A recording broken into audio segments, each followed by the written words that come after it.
Hello and welcome to this edition of Winsskins. I'm your host, Father Jim Korda. Winsskins features reflections on the lives of the saints and the sacred scriptures, along with thoughts on a variety of topics and issues from a Catholic perspective.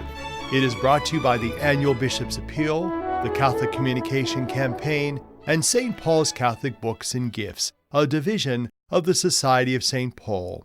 On our show today, we will enjoy an interview that I have with Sister Joyce Candidi on the 75th anniversary of the Diocese of Youngstown.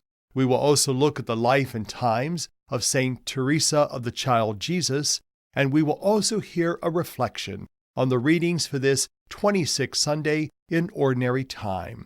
That and more coming up on Winsskins. In our current issue today, we will hear from Cindee Case, the Director of Youth and Young Adult Ministry. It has been an exciting time around the Office of Youth and Young Adult Ministry. Last summer, 130 teenagers, 106 young adults in their 20s and 30s, 170 parents and family members, as well as 73 school and parish staffers took time to respond to lengthy surveys about faith and vocational discernment. Dr. Peter Schaefer in the Office of Evangelization and I then analyzed the survey results to assist Bishop Murray in submitting a report to the United States Conference of Catholic Bishops. The U.S. bishops then submitted a national report to the Vatican in preparation for the Synod of Bishops that will be taking place in just a couple of weeks. Some results of our diocesan surveys, as well as some other articles that have been part of the preparations for this October Synod, have been posted throughout the year on the Office of Youth and Young Adult Ministry blog site, which is linked to the diocesan website, www.doy.org.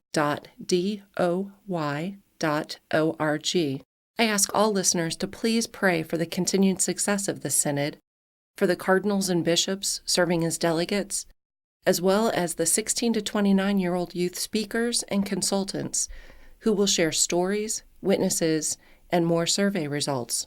May the Holy Spirit guide us all in the Church for a more vibrant Catholic faith that embraces the giftedness and talents of the youth and young adults. I'm so excited to see what the pastoral insights are that will result in the Synod report and how that will help shape our local outreach to teens and young adults in 2019 and beyond. If you were part of our diocesan surveys, thank you very much. In the meantime, our office is also busy being part of the celebration of the 75th anniversary of the diocese. Tonight in Canton will be the second anniversary youth mass at Christ the Servant Parish. Mass begins at 6:30 p.m., but you'll probably want to arrive early for seating and be sure to stay late for the social, as I know the snacks and fellowships will be exceptional because they were last month at our previous youth mass at St. Rose and Girard. These celebrations give our faith communities a chance to show appreciation for the giftedness that teenagers bring to the church.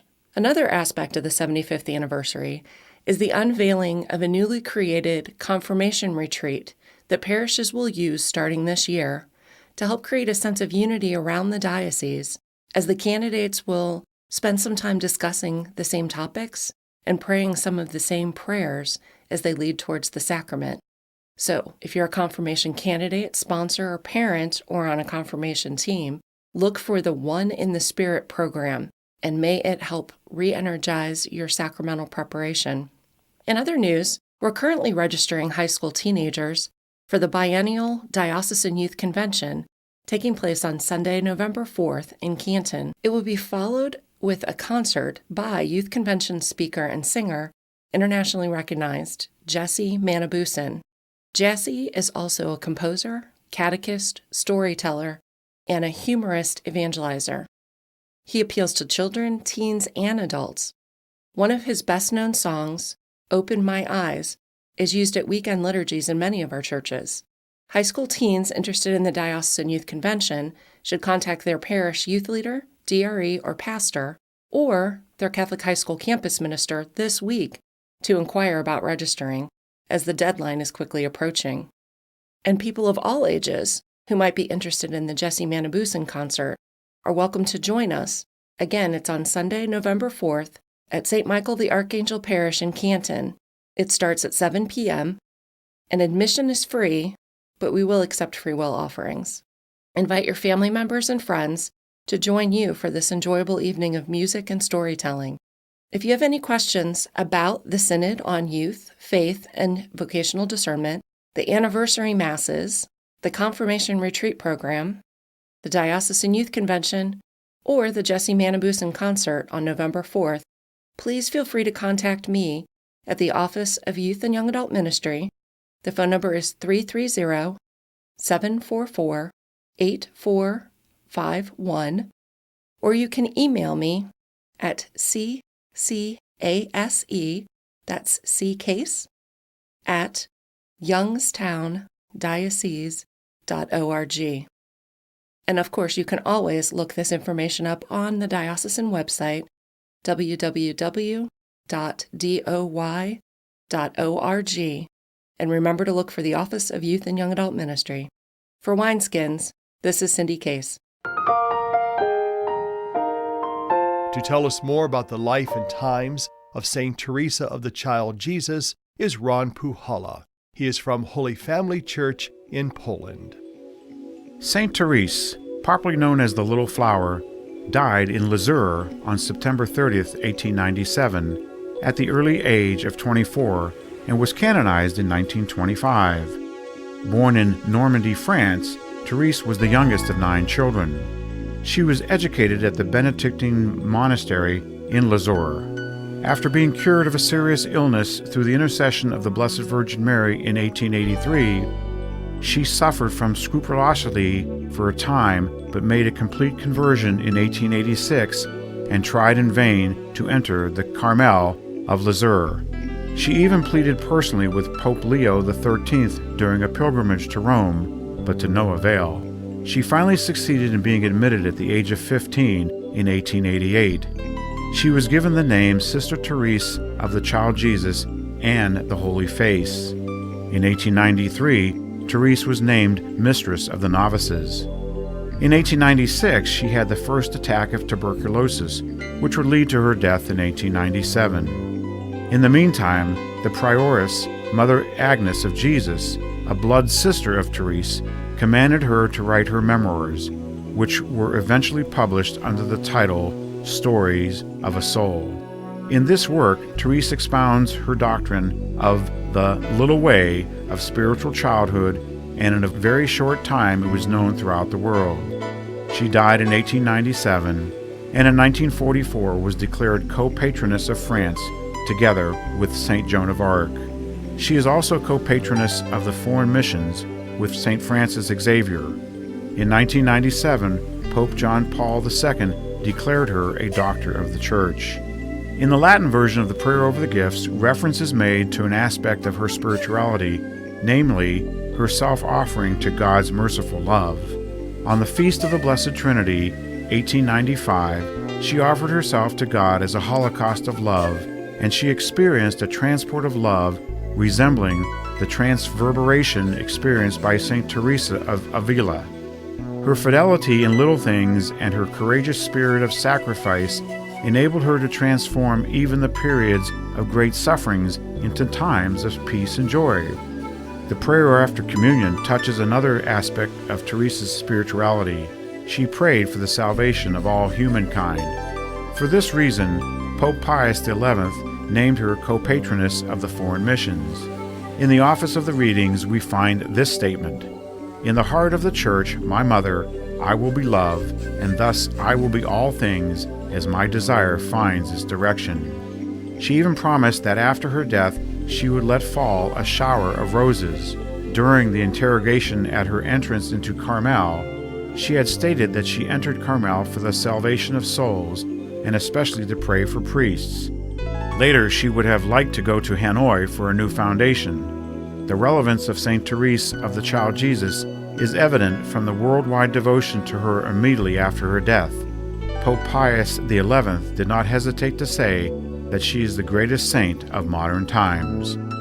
For Winsskins, I'm Ron Puhala.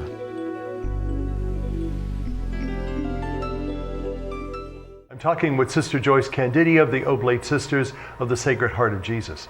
Sister, before we took a break, you were telling us about the congregations overseas and around the world.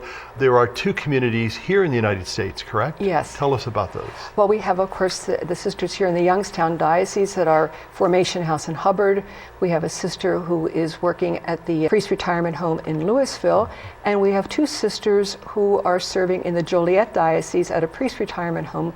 It's a little over 2 years now. It went from 5 priests. It was a home that was already established, but wasn't the most popular place. And now that the sisters are there and able to make it truly a home, a welcoming home, there are 13 priests there within 2 years. Wonderful. Now, Sister, we know that religious communities, religious women and men, because of their founders or foundresses, have a particular, what we call charism, that really drives and leads and guides their community. Talk about the charism of your foundress and talk a little bit about her as well. Okay. Well, Terese Cassini is our foundress.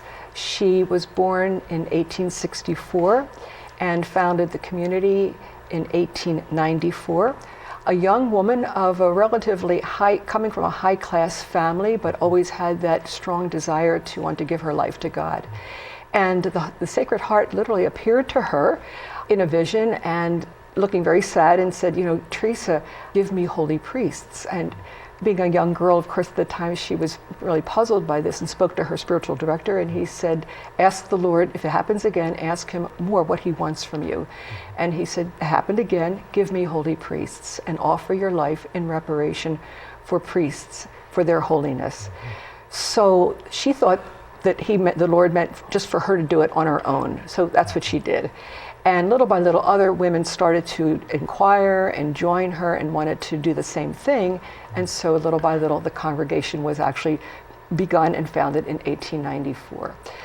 So today she's blessed, which means that she is one step away from being canonized, and the miracle that took place for that beatification that was, by the way, took place in 2015, occurred with one of our children, in 2002, who is now a young man in the seminary. Mm-hmm. Well, those stories I think are always heartwarming, yes, especially when you can experience them so intimately as your community has. Yes, yes. Tell us about that experience, because I know many of us know about the miracle that took place that led to her beatification. So talk briefly about that and why your community is so steadfast in praying for her sainthood.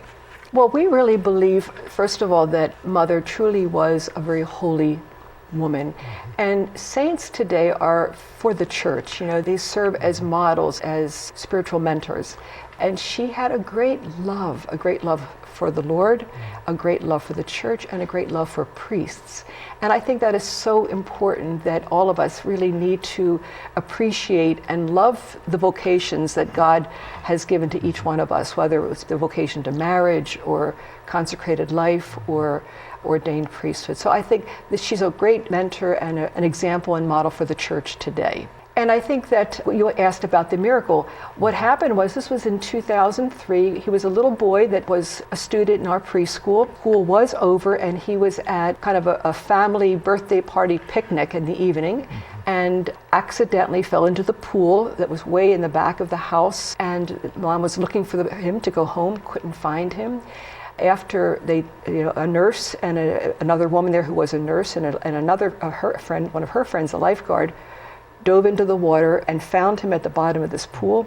He was taken to Todd Children's Hospital, and his father called our sisters. Sister Teresina, who is one of the sisters in Joliet, and another sister went to the hospital and began immediately to invoke and invite the family to invoke the intercession of our foundress. This was on a Wednesday. And on Friday, the Feast of the Sacred Heart, and we believe that there are no such thing as coincidences but providence, the boy started to come around. He was in an induced coma. The doctor didn't want this, so increased the medicine. And it was the next day, I think, that was the plan, to start to take him off the life support. The night of the accident, the doctor told the sisters and the parents, if the boy even lives through the night, you're not going to have the same boy. He was a pediatric trauma specialist from a Muslim from Cleveland Clinic. And of course the boy lived, And so Saturday morning, Mom's holding him. She said, may I hold my son? They said yes. And she was surrounded by 5 or 6 doctors and nurses because they were really there to help her should the boy have died as they took him off life support. As they're removing him, he opens his eyes and he says, "Mommy, I'm hungry." And a group of medical personnel, some of the nurses even started to cry. They were just shaken by this. And with the joy and the excitement of the boy being okay, it wasn't until about 2 weeks later when Sister Teresina said to Sister Victoria, "Do you think there was a miracle there?" And so she said, "I think so." And then they got permission from the parents to speak to the doctor, and of course it's history. Right. But it took the church from 2003 until 2015 before it ended up on Pope Francis's desk in January, and he signed off on it. It was declared by the church as an official miracle. Well, we still pray to her Yes. for her intercession for all of our needs, for sure. Yes. Let's talk about religious life here in the Diocese of Youngstown. Why do we celebrate it, and what should we lift up when we talk about religious life? Yeah. I'm so proud of the religious in our diocese. I was just even in preparation for this interview today, I was looking at the Ursuline Sisters, for example, or the Humility of Mary. The Humility of Mary Sisters started here I think it was in 1864. I mean, they were, obviously this was part of the Cleveland Diocese, so they came over from France, I believe, and started to serve the church as early as 1864. The Notre Dames, the Ursuline Sisters, 1874, once again serving so faithfully in the Cleveland Diocese, which a part of that ended up being Youngstown Diocese. The religious in this country, in this diocese, have just served the church so beautifully in the areas of education, healthcare, social services, recognizing the needs of the people and then seeing what could they do in order to improve and meet those needs. It's a beautiful vocation. Oftentimes it's spoken that religious life is really at the heart of the church, very important. For more information and to listen to Winsskins, visit the website of the Catholic Diocese of Youngstown at www.doi.org for more information. Stay with us. We'll be right back. After the Catholics of Warren stopped meeting in their homes and organized a structured parish, they used a former Episcopal church for their worship. St. Mary's Mission was established in 1837, yet the first resident pastor did not come to the parish until 1868. Other parishes quickly grew up in Trumbull County, including St. Stephen Niles in 1853, St. Patrick Hubbard in 1869, St. Vincent de Paul Vienna in 1871, now called St. Thomas the Apostle, and St. Rose Gerard in 1892.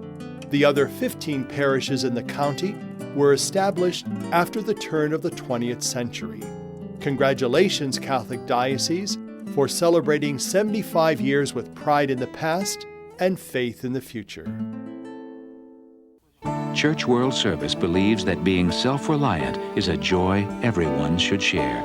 So around the block or around the world, share the joy. In 1847, the parish of St. Columba was established. It would eventually become the Cathedral Church when the diocese was formed in 1943. It was the first parish in the city of Youngstown and in all Mahoning County. The first church built in 1851 was to be on land in Briar Hill that was donated by David Todd, who became the first and so far only governor from Mahoning County. A second church was built in 1864, and in 1897, the third church was erected on the site of the present cathedral. A tragic fire destroyed the cathedral in 1954, but by 1958, a new cathedral was dedicated which serves Catholics today. Congratulations, Catholic Diocese, for celebrating 75 years with pride in the past and faith in the future. Our music today is provided by the Daughters of St. Paul. It is from their CD called Sing Your Praise.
And now I'll share my reflections on the readings for the 26th Sunday in Ordinary Time. Whoever is not against us is for us.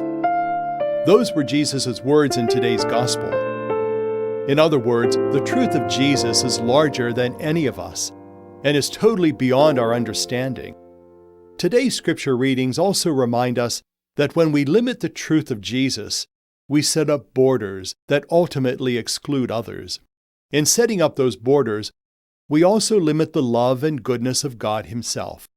We need to remember, like those early disciples, that the truth of the gospel of Jesus Christ was for all people everywhere, not just for us, and not just for those who think or worship or act like us.